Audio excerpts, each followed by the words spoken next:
Palavra da Verdade, com Hernandes Dias Lopes. 2 Reis, capítulo 20, por favor.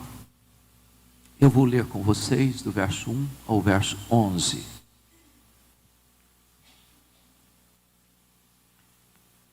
Naqueles dias, Ezequias adoeceu de uma enfermidade mortal. Veio ter com ele o profeta Isaías, filho de Amós, e lhe disse: Assim diz o Senhor: põe em ordem a tua casa, porque morrerás e não viverás. Então virou Ezequias o rosto para a parede e orou ao Senhor, dizendo: lembra-te, Senhor, peço-te, de que andei diante de ti com fidelidade, com inteireza de coração, e fiz o que era reto aos teus olhos, e chorou muitíssimo. Antes que Isaías tivesse saído da parte central da cidade, veio a ele a palavra do Senhor dizendo: volta e dize a Ezequias, príncipe do meu povo: assim diz o Senhor, o Deus de Davi teu pai: ouvi a tua oração, vi as tuas lágrimas, e eis que te curarei. Ao terceiro dia subirás à casa do Senhor. Acrescentarei aos teus dias 15 anos, e das mãos do rei da Síria te livrarei, a ti e a esta cidade. E defenderei esta cidade por amor de mim e por amor de Davi, meu servo. Disse mais Isaías: toma uma pasta de figos. Tomaram-na e a puseram sobre a úlcera. E ele recuperou a saúde. Ezequias disse a Isaías: qual será o sinal de que o Senhor me curará? De que ao terceiro dia subirei à casa do Senhor? Respondeu Isaías: ser-te-á isto da parte do Senhor como sinal de que ele cumprirá a palavra que disse. Adiantar-se-á a sombra 10 graus ou os retrocederá? Então disse Ezequias: é fácil que a sombra adiante 10 graus, tal porém não aconteça. Antes, retroceda 10 graus. Então o profeta Isaías clamou ao Senhor, e fez retroceder 10 graus a sombra lançada pelo sol declinante no relógio de Acaz. Até aqui, amém. Investindo nas próximas gerações. Bom, vocês bem conhecem a história de Ezequias. Esse homem começa a reinar em Judá com 25 anos. Ele reinou 29 anos. Consequentemente, morreu com 54 anos. Ezequias era filho de um homem mau, perverso, idólatra, feiticeiro, assassino cruel, o rei Acaz. E mesmo não tendo berço, mesmo não tendo exemplo, ele foi um homem que andou com Deus, a ponto de a Bíblia dizer que antes dele ninguém foi semelhante, nem depois dele ninguém igual a ele. Quando assume o governo, com 25 anos de idade, ele promove uma reforma religiosa em Judá. Ele abre a casa de Deus que tinha sido fechada por seu pai.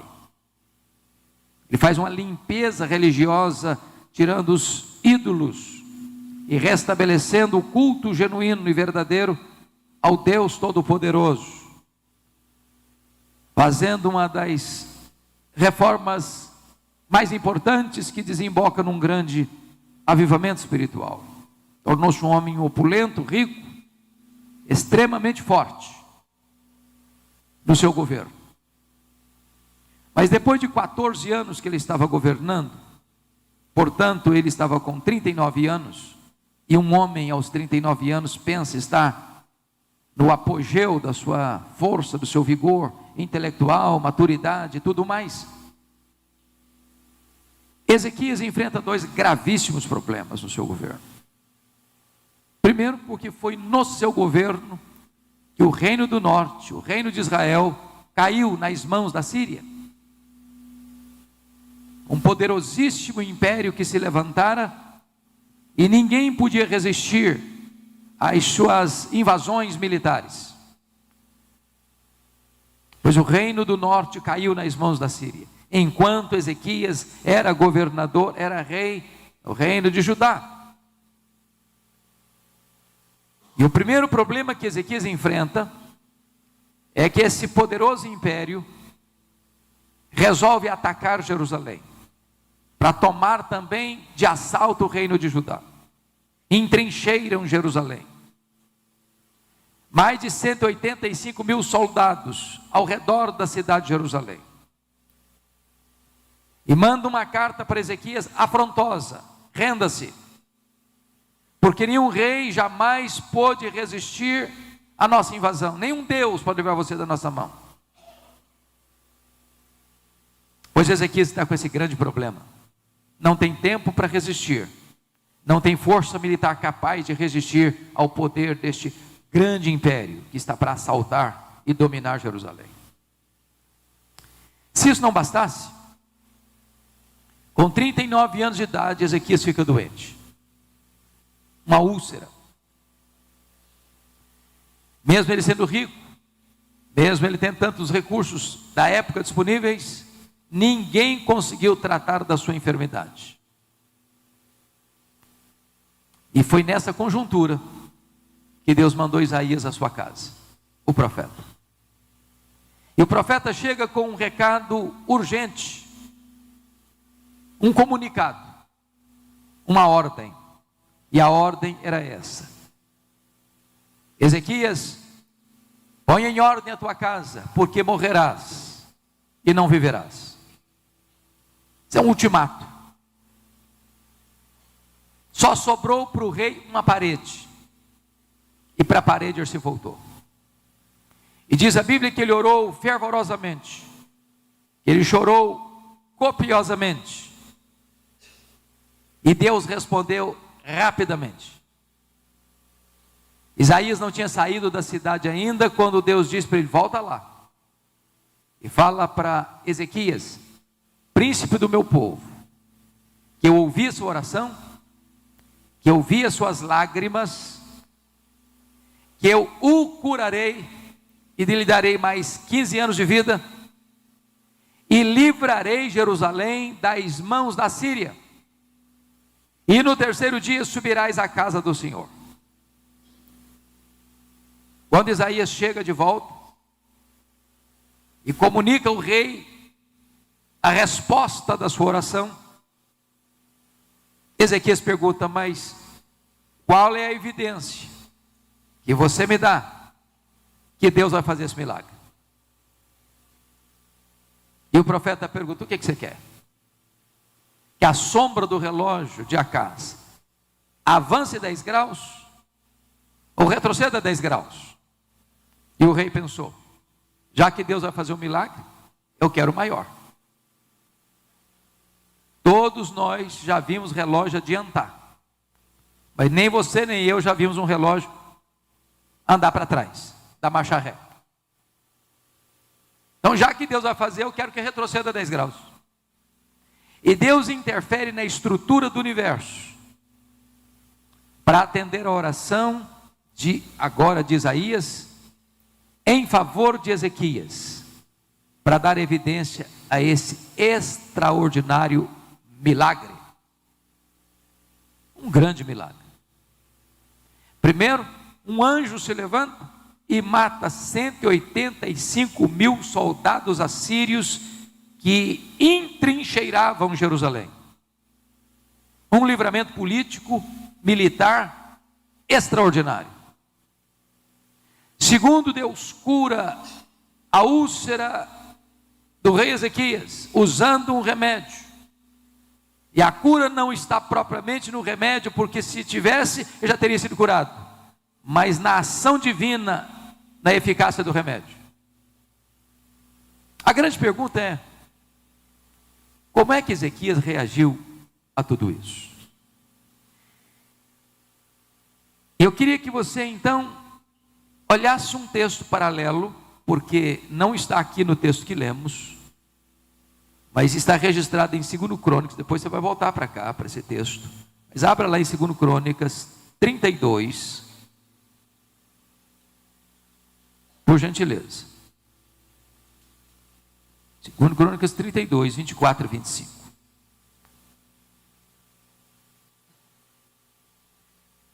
Está escrito assim: naqueles dias, adoeceu Ezequias mortalmente. Então orou o Senhor, que lhe falou, e lhe deu um sinal. Agora, notem o verso 25. Mas Ezequias não correspondeu, ou não correspondeu Ezequias aos benefícios que lhe foram feitos, pois o seu coração se exaltou, pelo que houve ira contra ele e contra Judá e Jerusalém. Então agora volte para 2 Reis 20, por favor. Irmãos amados, por que o coração dele se exaltou? Mas em que contexto o coração dele se exaltou? E a resposta está no capítulo 20, a partir do verso 12. Está escrito que esse milagre na vida de Ezequias foi tão insólito, tão extraordinário, que isso reverberou para além das fronteiras de Israel, de Judá. E havia um novo império que estava se formando, que haveria de se fortalecer, que haveria de inclusive conquistar o império assírio, que era o império babilônico. E quando o rei da Babilônia escutou sobre esse milagre, sobre essa intervenção divina, ele manda uma comitiva diplomática, com cartas do rei, com presentes do rei, para se solidarizar com o rei Ezequias, diante de um fato tão extraordinário. E agora você vai ver comigo o que aconteceu. Preste atenção. Verso 12. Nesse tempo, 20 e 12. Merodach-Baladã, filho de Baladã, rei da Babilônia, enviou cartas e um presente a Ezequias, porque soube que estivera doente. Ezequias se agradou dos mensageiros e lhes mostrou toda a casa do seu tesouro: a prata, o ouro, as especiarias, os óleos finos, seu arsenal e tudo quanto se achava nos seus tesouros. Nenhuma coisa houve, nem em sua casa, nem em todo o seu domínio, que Ezequias não lhes mostrasse. O ponto aqui é o seguinte: quando essa comitiva estrangeira chega, Ezequias tem a preocupação de mostrar quão grande ele era, quão rico ele era, quão poderoso ele era, quão esplêndido era o seu reino, quão magnífico era o seu governo. Mas não tem uma palavra sequer de Ezequias de exaltação a Deus, de reconhecimento de que tudo isso viera das mãos de Deus. Ele se exaltou, ele se autopromoveu, ele se engrandeceu, mas ele não deu a honra e a glória ao Deus que lhe curou e que libertou o seu reino. E diz a Bíblia, isso foi mal aos olhos do Senhor. Isso desperta a ira de Deus contra ele, contra Judá e contra Jerusalém. Sabe o que acontece? Deus manda novamente Isaías à casa dele, agora com uma outra mensagem. Qual mensagem? Confira comigo. Verso 14. Então Isaías, o profeta, veio ao rei Ezequias e lhe disse: que foi que aqueles homens disseram? E de onde vieram a ti? Respondeu Ezequias: de uma terra longínqua. Vieram da Babilônia. Perguntou o profeta ao rei: que viram em tua casa? Respondeu Ezequias: viram tudo quanto há na minha casa. Para quem que você está mostrando tudo da sua casa? Quem está tendo acesso à sua casa?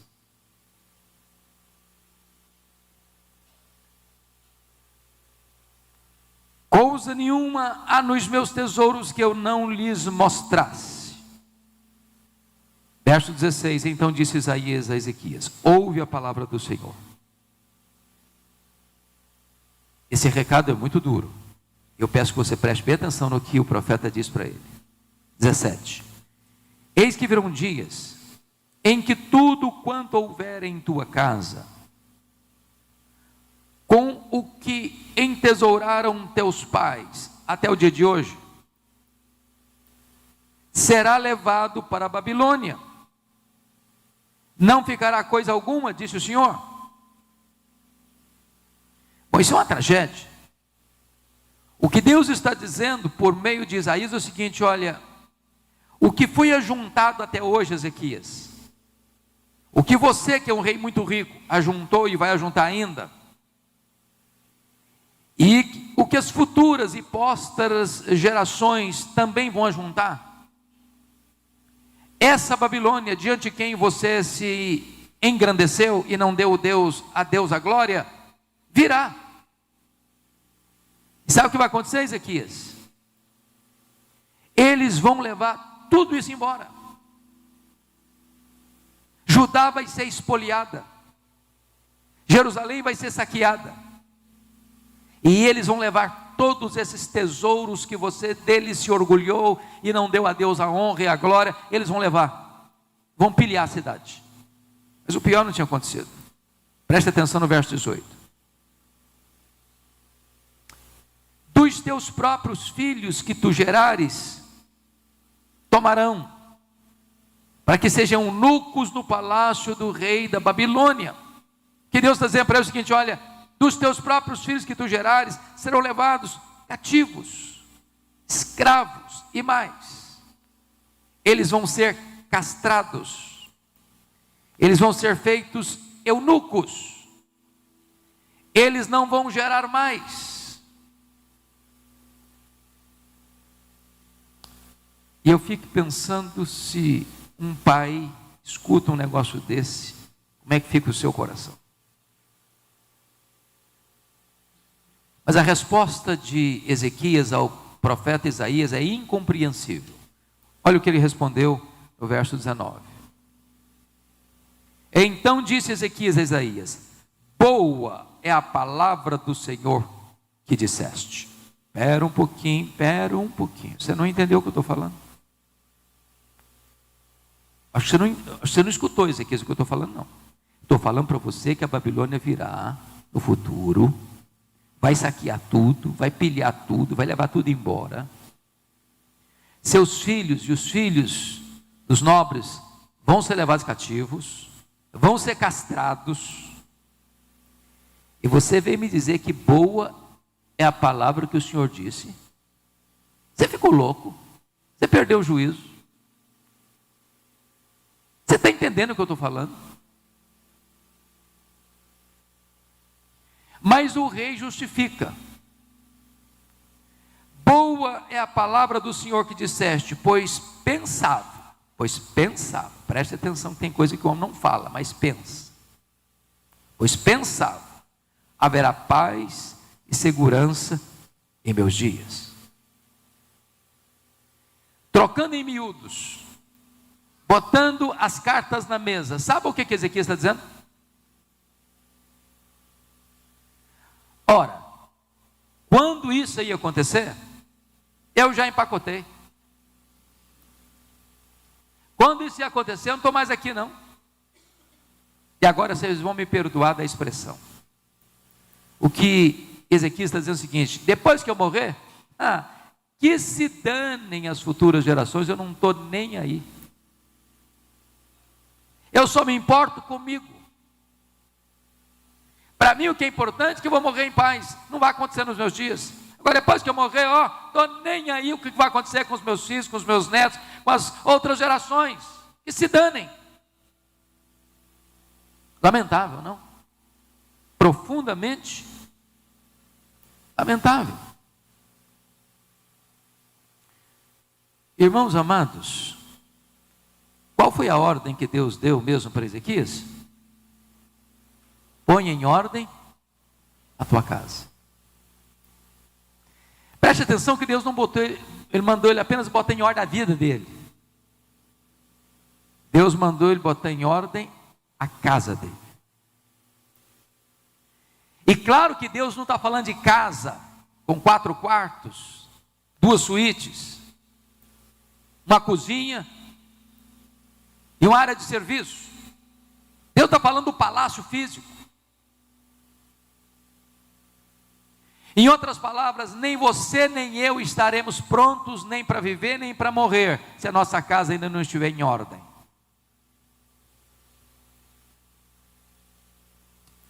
Agora vamos ao capítulo 21 para entendermos isso. No capítulo 20, verso 21, está escrito assim: descansou Ezequias com seus pais, e Manassés, seu filho, reinou em seu lugar. Verso 20, capítulo 21. Tinha Manassés 12 anos de idade quando começou a reinar, e reinou 55 anos em Jerusalém. Então vamos chegar a uma matemática aqui. Quantos anos deu a Ezequias? Deus deu a Ezequias? 15 anos. Com quantos anos Manassés começou a reinar? 12 anos. Qual foi a conclusão que você chegou?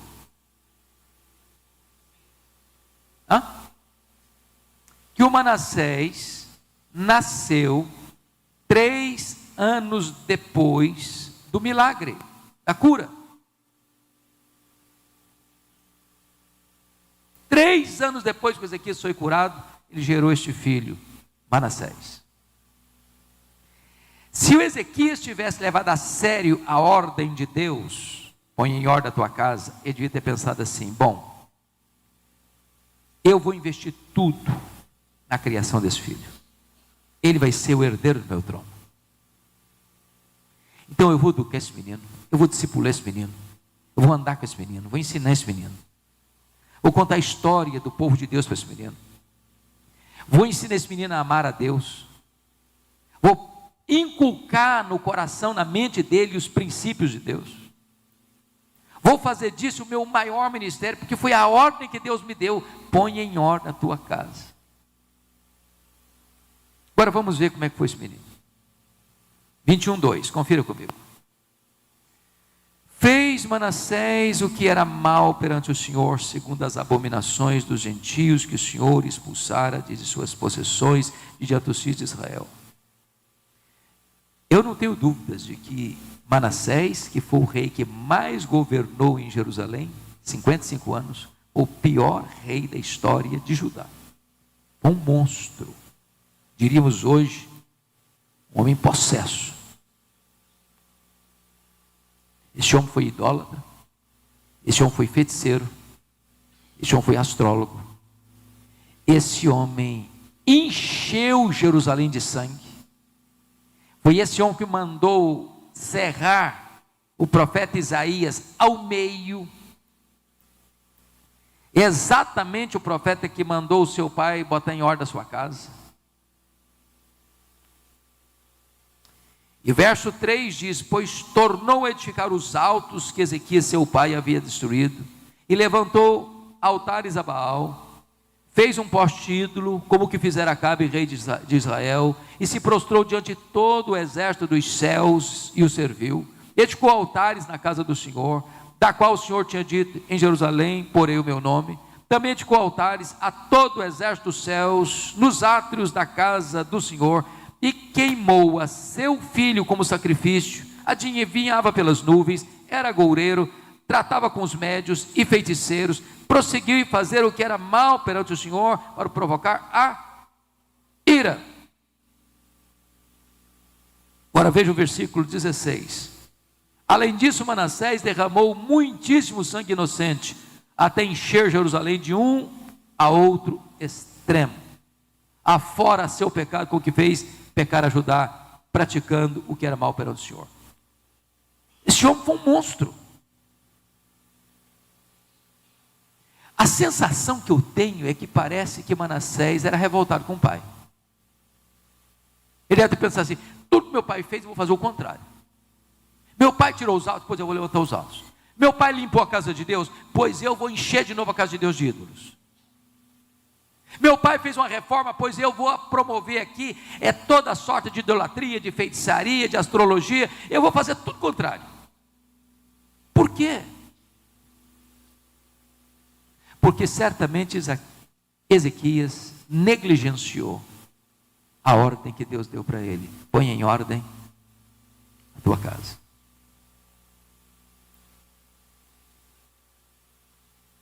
Agora vamos a um texto para mim, dos mais dramáticos da Bíblia. Abra sua Bíblia comigo lá em Jeremias capítulo 15. Jeremias capítulo 15.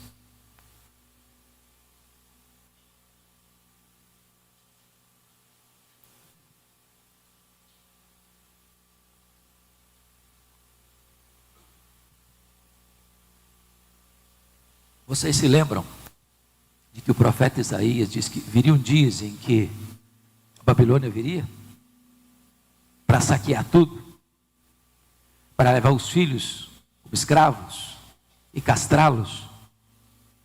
Pois esse dia chegou. Olha como é que Jeremias descreve essa situação, aqui no capítulo 15, versos de 1 a 4. Disse-me, porém, o Senhor: ainda que Moisés e Samuel se pusessem diante de mim, Moisés e Samuel considerados os dois grandes intercessores do Velho Testamento, meu coração não se inclinaria para este povo. Lança-os diante de mim e saiam. Quando te perguntarem para onde iremos, dir-lhes-ás: assim diz o Senhor, o que é para a morte, para a morte, o que é para a espada, para a espada, o que é para a fome, para a fome, o que é para o cativeiro, para o cativeiro. Porque os punirei com 4 sortes de castigo, diz o Senhor: com a espada para matar, com cães para os arrastarem, e com as aves dos céus e as feras do campo para os devorarem e destruírem. É uma cena dramática, soleníssima. Mas o verso 4 explica, preste atenção: entregá-los-ei para que sejam um espetáculo horrendo para todos os reinos da terra, por causa de Manassés, filho de Ezequias, rei de Judá, por tudo quanto fez em Jerusalém. Sabe quanto tempo tem depois de Manassés e Ezequias? Cerca de 100 anos. Conclusão. Sabe onde nasceu o cativeiro babilônico? Que destruiu o templo de Jerusalém, que arrasou com a cidade de Jerusalém, que levou o povo de Judá para 70 anos de um amargo cativeiro. O útero que gestou o cativeiro babilônico foi a casa de Ezequias. Põe em ordem a tua casa. Ele não obedeceu a esta ordem.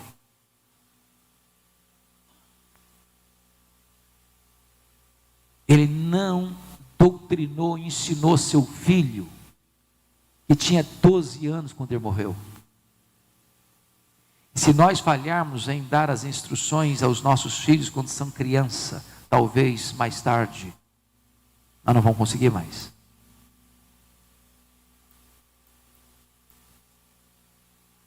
Alguém já disse que Davi salvou o mundo e perdeu a sua família. Alguém já disse que Noé salvou a sua família e perdeu o mundo. Talvez o projeto de Deus é que pela nossa família nós alcancemos o mundo. Quando eu olho para a Bíblia, eu vejo que para cada pessoa Deus deu uma missão muito específica. Por exemplo, qual foi a grande missão que Deus deu para Moisés? Tirar o povo da escravidão do Egito. Qual foi a grande missão que Deus deu a Josué? Introduzir o povo na terra prometida. Qual foi a grande missão que Deus deu a Davi? Unificar um rei. Qual foi a grande missão que Deus deu a Salomão? Construir o templo de Jerusalém. Qual foi a grande missão que Deus deu a Neemias? restaurar os muros de Jerusalém. Qual foi a grande missão que Deus deu a João Batista? Preparar o caminho do Senhor, para que ele se manifestasse. Qual foi a grande missão que Deus deu a Pedro? Abrir a porta do evangelho a judeus e gentios. Qual foi a grande missão que Deus deu a Paulo? Levar o evangelho a todos os rincões da terra. Agora uma pergunta: qual foi a grande missão que Deus deu a Abraão, o pai dos crentes, o pai da fé? Vamos dar uma olhadinha nisso? Abra sua Bíblia comigo lá em Gênesis 18. Gênesis 18.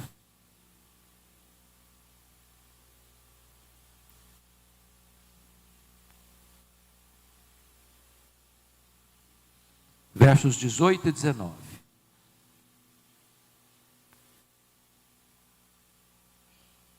Está escrito: visto que Abraão certamente virá a ser uma grande e poderosa nação,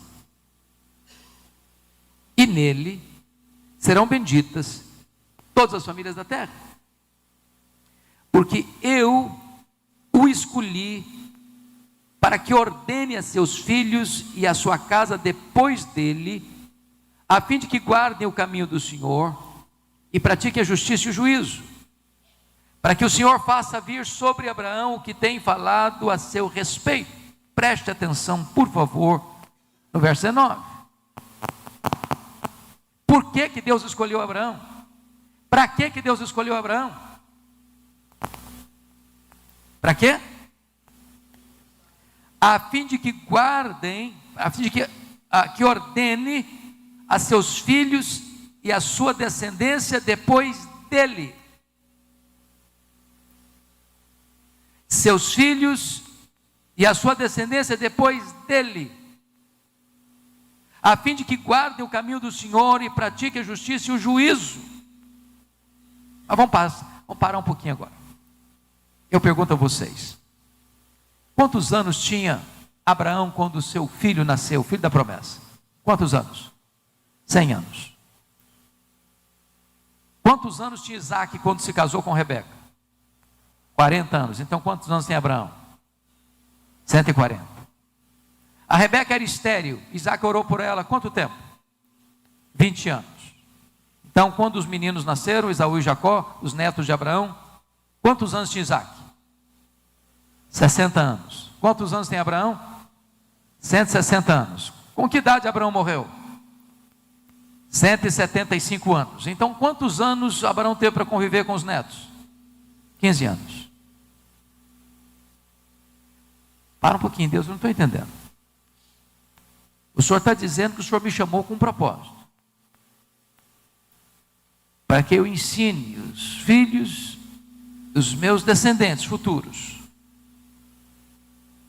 E eu só tenho 15 anos, já no finalzinho da vida, meio capengando já de forças, para ensinar isso.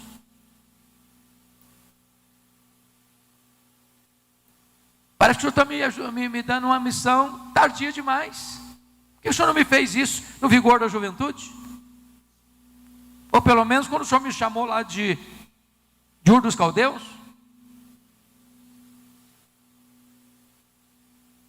Como é que Abraão cumpriu isso? Porque veja você que o projeto de Deus está claro no verso 19. Porque eu escolhi para que ordene a seus filhos e a sua casa depois dele. Bom, então vamos entender algo maravilhoso. Abra sua Bíblia comigo em Hebreus 11, 13.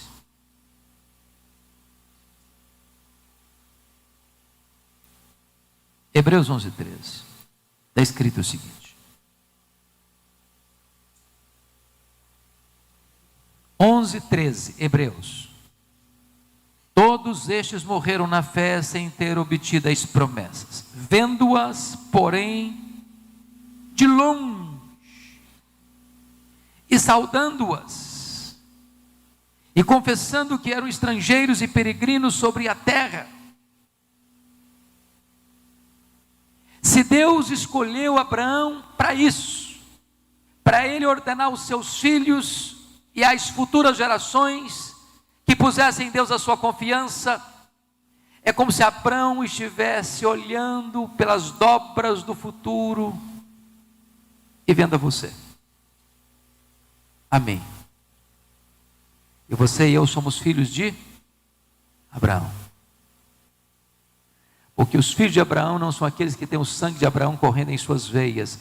Os filhos de Abraão são aqueles que têm a fé de Abraão habitando em seu coração. E ele está lá comprometido com essa causa. Senhor, que a minha geração, que os meus filhos, que os meus netos, que a minha terceira, que a minha 10ª, que a minha 100ª geração te conheça. E ele está comprometido com essa causa. E nos ensinando uma lição. Nós precisamos investir nas futuras gerações.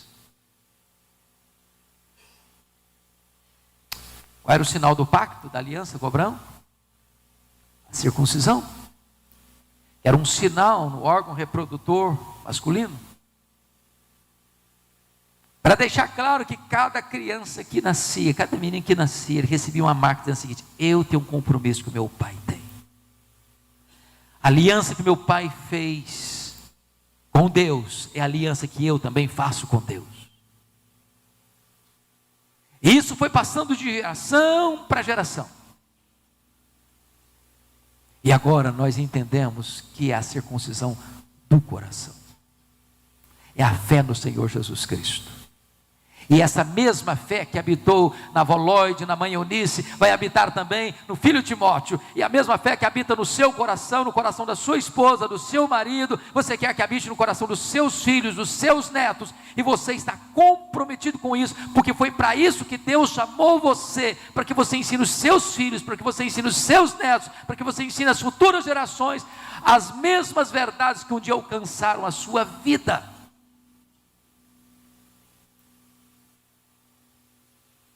Irmãos, nós vivemos uma geração que está perdendo isso.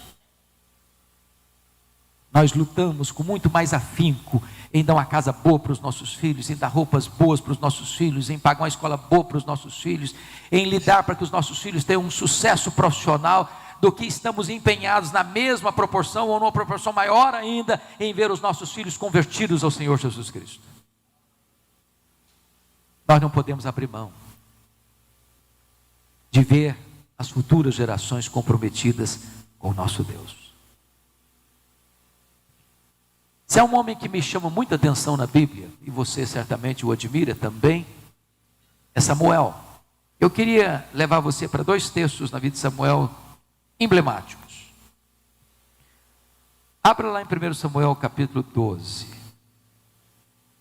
Porque esse texto, penso que é uma das melhores maneiras de um pastor, de um presbítero, de um diácono, de um crente, de um líder, fechar as cortinas da sua vida. Olha o que está escrito. 1 Samuel 12. Versículo 1. Então disse Samuel a todo Israel. Ele está se aposentando. Está resignando o seu cargo. Eis que ouvi a vossa voz em tudo quanto me dissestes, e constituí sobre vós um rei. Agora, pois, eis que tendes o rei à vossa frente. Olha o testemunho dele agora. Já envelheci, estou cheio de câncer, e meus filhos estão convosco. O meu procedimento esteve diante de vós, desde a minha mocidade até o dia de hoje. Ele é um cara velho.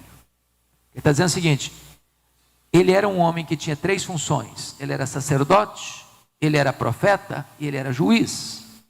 E o maior juiz da história de Israel. E ele está dizendo que desde o primeiro dia, ele tinha um cargo político e ele tinha um cargo religioso. Do começo da caminhada até o fim da caminhada, ele está dizendo para o povo, na presença do povo, desde o começo até o fim, o meu procedimento esteve diante de vocês. Agora o desafio dele do verso 3. Eis-me aqui, testemunhai contra mim perante o Senhor e perante o seu ungido. De quem tomei o boi? De quem tomei o jumento? A quem defraudei? A quem oprimi? Das mãos de quem aceitei suborno para encobrir com ele os meus olhos? e vou-lo restituirei. Eu fico imaginando se os políticos de Brasília conseguiriam dar um testemunho deste diante do povo.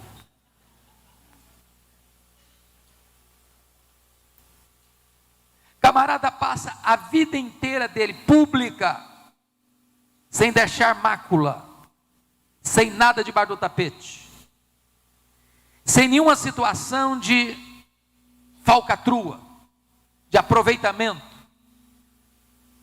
de enriquecimento ilícito. Olha o que o povo respondeu para ele no verso 4. Então responderam: em nada nos defraudaste, nem nos oprimiste, nem tomaste coisa alguma das mãos de ninguém.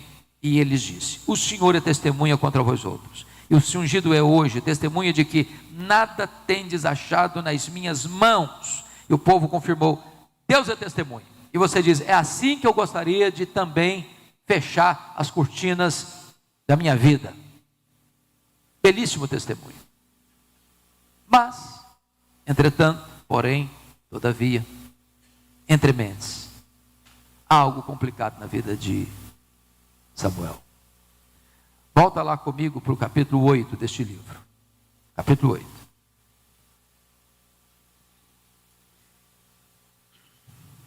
A partir do verso 1. Está escrito o seguinte: tendo Samuel envelhecido, constituiu seus filhos por juízes sobre Israel. Achou estranho alguma coisa aqui? Quem constituía juízes em Israel? Quem? O Senhor, o próprio Deus. Quem está constituindo quem aqui como juiz? Samuel. Constituindo quem?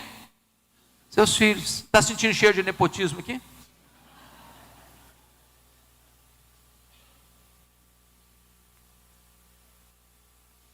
Mas quem eram os filhos de Samuel?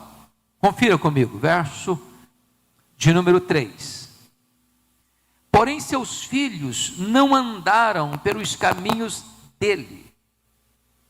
Antes se inclinaram à avareza e aceitaram subornos e perverteram o direito. Para só um pouquinho para entender uma coisa. Qual foi o ponto forte do testemunho de Samuel diante do povo? Não deu suborno, íntegro, não pegou um centavo do Estado, do erário. Eu fico até imaginando que os meninos cresceram vendo o pai lidar com muita grana. Ele era juiz. E eles talvez, coitados, passando uma magrela em casa. Não é possível. Papai lida com tanto dinheiro, não passando aperto aqui em casa. Quando a gente ocupar o lugar do papai com a gente, vai ser diferente. Nós vamos aproveitar. O que é isso? É muita grana. Olha o que os anciãos dizem para Samuel. Verso 4. Então os anciãos todos, quantos anciãos foram? Todos. Os anciãos todos de Israel se congregaram e vieram a Samuel a Ramá e lhe disseram: vê, já estás velho, e teus filhos não andam pelos teus caminhos. Constitui-nos, pois, agora um rei sobre nós, para que nos governe, como tem todas as nações. Sabe o que eles estão dizendo para Samuel? Os anciãos: Samuel, você está quase empacotando, já com o pé na cova. Se você vivesse mais 50 anos, Samuel, nós estamos fechados com você. Você é o cara. Exemplo de vida, íntegro. Durante todo o seu governo, nós não temos uma vírgula de reclamação da sua administração. Agora, Samuel, seus filhos não são flor que se cheira. Seus filhos não têm o mesmo estofo moral e espiritual que você tem. Seus filhos não são igual a você.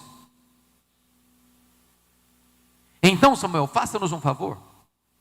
Antes de você morrer, constitui-nos um rei, que debaixo da autoridade de seus filhos, nós não queremos ficar. Conclusão.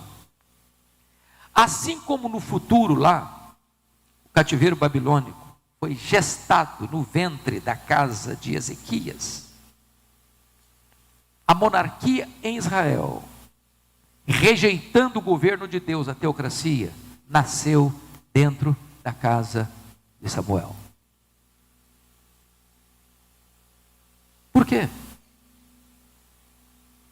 Porque Samuel cuidou de todos, com exemplo irretocável. Mas Samuel falhou em pôr a sua casa em ordem.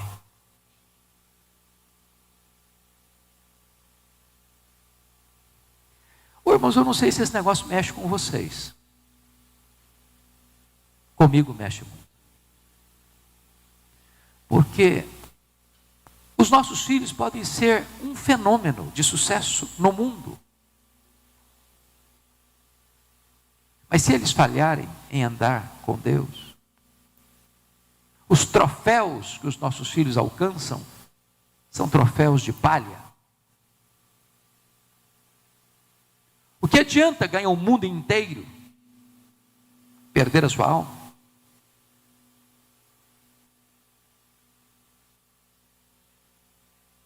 A sensação que eu tenho é que nós estamos numa corrida de revezamento. Se nós falharmos em passar o bastão do Evangelho para os nossos filhos, nós perderemos essa maratona.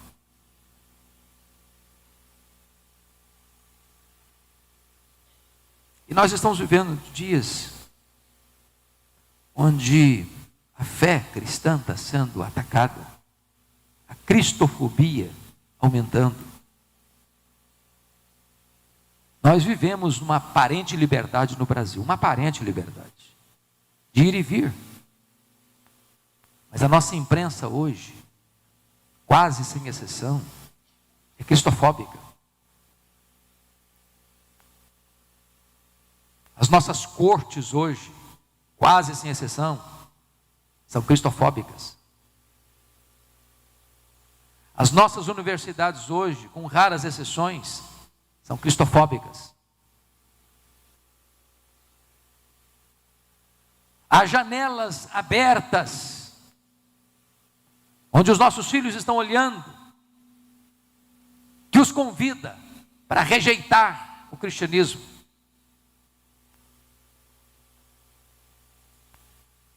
Olha comigo, por exemplo, que celebramos este ano 502 anos de reforma. Você vai para a Europa hoje, o berço da reforma, não tem mais motivo de celebrar a reforma. Eu tenho rodado pela Europa. Tenho ido com frequência à Holanda. A Holanda até 1960, o povo frequentava a igreja. Hoje os templos estão lá, mas vazios. Vazios. De vez em quando, uma peça musical, uma palestra social, mas os crentes não vão mais para a igreja. Por quê? Porque os pais falharam em passar o bastão do Evangelho para os seus filhos. Nós somos a Escócia de John Knox, a Escócia berço do presbiterianismo. Chegamos em Edimburgo, na praça principal, um templo belíssimo. Quando entramos no templo, não tinha púlpito nem bancos, porque o templo era um bar, onde as pessoas se reuniam para beber e para dançar. Preservar a estrutura do templo. As pessoas não estão mais na igreja.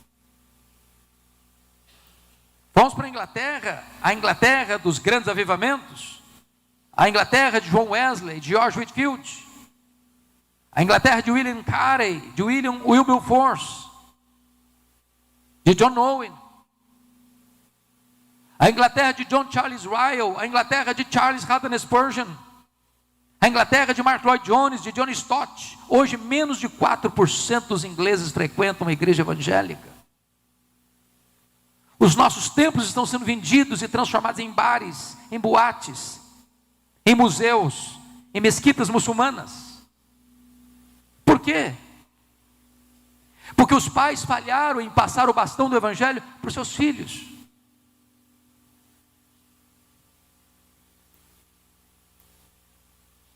O que eu escuto Brasil afora é que muitas vezes os nossos filhos estão despreparados para entrar numa universidade hoje e sofrer todo o ataque do ateísmo, do relativismo moral.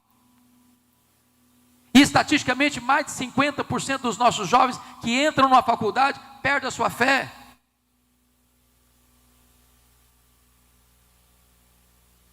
Eu estava pregando num congresso nos Estados Unidos há 2 anos, e depois do congresso eu fui pregar numa igreja que estava a 30 minutos de carro do hotel que eu estava, e o pastor que me levava me mostrou 11 templos, 11, fechados, estavam sendo vendidos, que não tinha mais gente para frequentar. Às vezes eu vou pregar em algumas igrejas americanas e você chega e vê, num mar, porque não tem mais um mar, mas um monte de cabecinhas brancas, porque os jovens não estão mais lá. Se nós falharmos, irmãos, na nossa missão de transmitir aos nossos filhos, teremos fracassado rotundamente em nossa missão.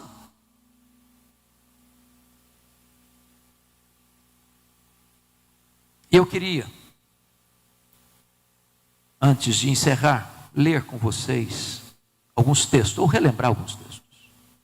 Primeiro, lá em Deuteronômio 6, vocês conhecem tão bem, 4-9, estas palavras que hoje eu te ordeno estarão no teu coração. Ouve, ó Israel, o Senhor nosso Deus é o único Senhor.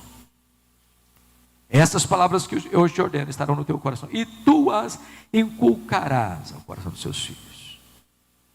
Em outras palavras, irmãos, não dá para educar os nossos filhos e ensiná-los a não ser com exemplo.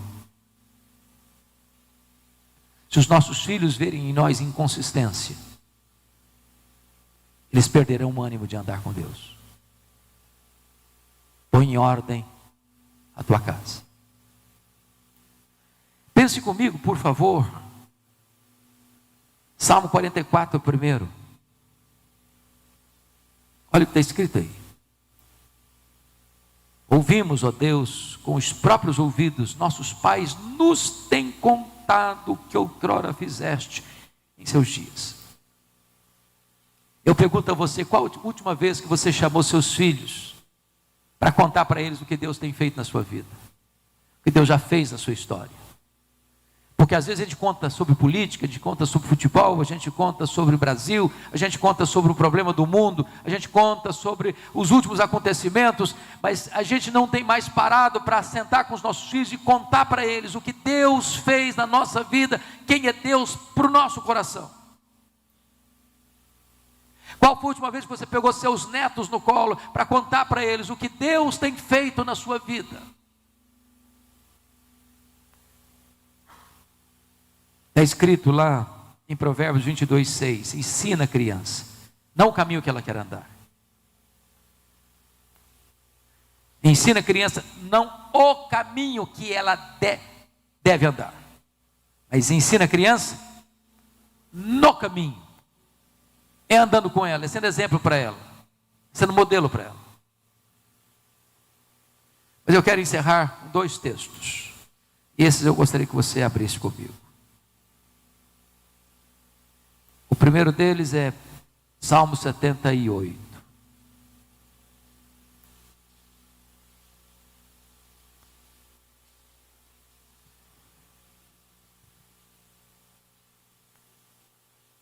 Salmo 78.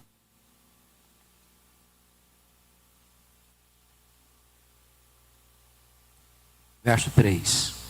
O que ouvimos e aprendemos, que nos contaram nossos pais, não encobriremos a seus filhos. Contaremos à vindoura geração os louvores do Senhor e o seu poder e as maravilhas que fez. Verso 6. A fim de que a nova geração os conhecesse, filhos que ainda hão de nascer, se levantassem e por sua vez os referissem aos seus descendentes, para que pusessem em Deus a sua confiança. Você tem um privilégio, versículo 3, você ouviu, seus pais contaram para você. Quem é filho de crente aqui? Pais crentes, levanta a mão. Louvado seja Deus, somos privilegiados. Nossos pais nos contaram essa história. Mas privilégio implica numa promessa, no versículo 4, não encobriremos aos seus filhos. Mas privilégio e promessa precisa passar por um plano. Nós contaremos à vindoura geração os louvores do Senhor, o seu poder. Não fica só seus filhos, não, seus netos, terceira geração, quarta geração. Mas com um propósito, versos 6 e 7, a fim de que a nova geração os conhecesse, filhos que ainda hão de nascer, se levantasse e por sua vez os referisse aos seus descendentes, para que pusessem em Deus a sua confiança. Nós precisamos investir nas futuras gerações. E o último texto que eu quero partilhar com vocês, 2 de Pedro, capítulo 1, versos 14 e 15. Abra comigo. Segunda carta de Pedro, 1, 14 e 15. Pedro está morrendo. Aliás, Jesus tinha profetizado que ele morreria crucificado, lá em João 21, 18 e 19. E ele agora está no corredor da morte, como Paulo estava quando escreveu 2 Timóteo. E olha o que ele vai escrever aí no verso 14. Certo de que estou prestes a deixar o meu tabernáculo, estou prestes a morrer, como efetivamente nosso Senhor Jesus Cristo me revelou, lá em João 21, 18 e 19. Mas ele diz assim: mas de minha parte, esforçar-me-ei, de que maneira? Diligentemente, por fazer que a todo tempo, mesmo depois da minha partida, ou seja, mesmo depois da minha morte, conserveis lembrança de tudo. Entenderam o que estou falando aqui? Pastor Lutero, o que nos deixa o coração consolado é que quando Jesus nos chamar, o nosso ministério não terá sido encerrado. Pedro tem tanto compromisso com as futuras gerações, está tão apaixonado com esse ministério da pregação, que ele está dizendo o seguinte: eu me esforço, estou morrendo, já estou deixando meu tabernáculo, já vou partir para o martírio, eu vou ser crucificado, mas eu ainda estou empenhado numa causa. Sabe qual é a causa? É que depois que eu morrer, o que eu ensinei para vocês continue reverberando no coração de vocês. Eu vou morrer, mas o meu ministério vai continuar.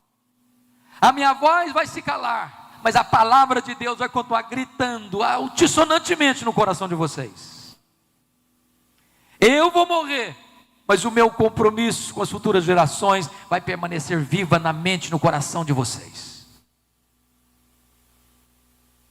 Irmãos, quem sabe nós hoje fizéssemos uma renovação do nosso compromisso com o nosso Deus, para que os nossos filhos se voltem para o Senhor, para que eles sejam cheios do Espírito Santo de Deus.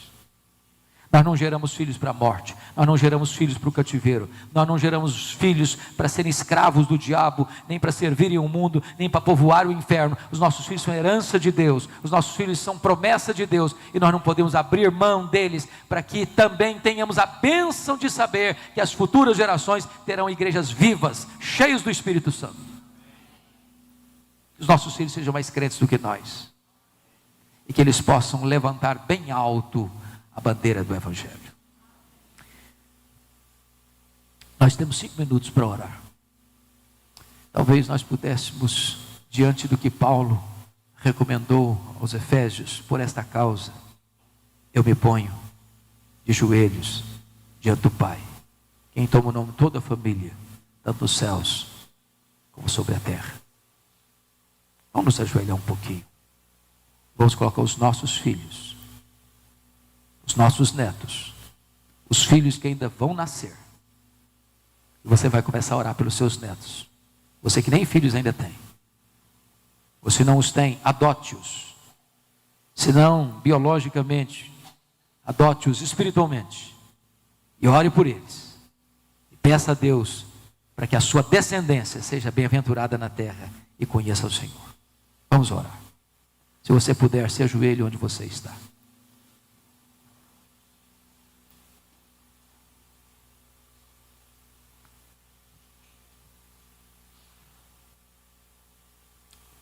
Deus amado, depois da salvação que nos deste em Cristo, o nosso maior tesouro é a nossa família. Tu colocaste em nossas mãos filhos e filhas, com um propósito de que nós ensinemos a eles a te conhecer e a viver como testemunhas neste mundo. Nós não temos o poder de converter o coração dos nossos filhos a ti.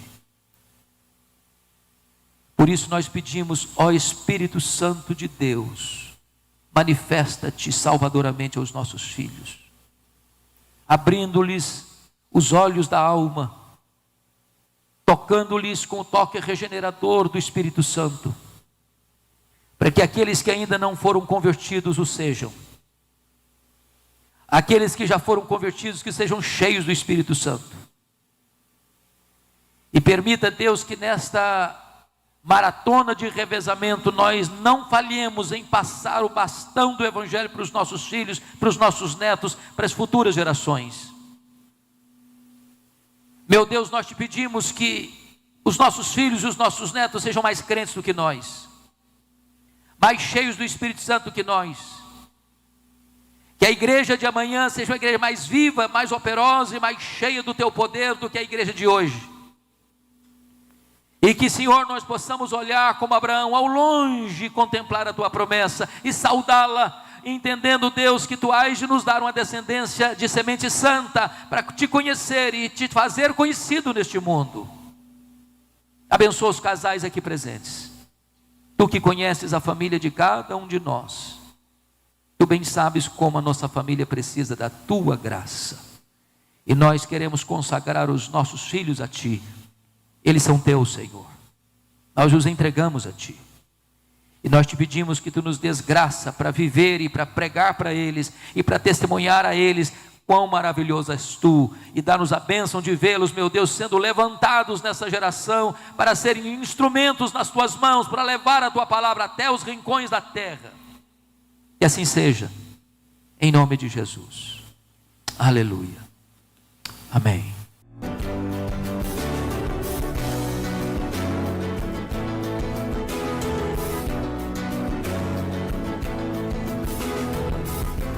Palavra da Verdade, com Hernandes Dias Lopes.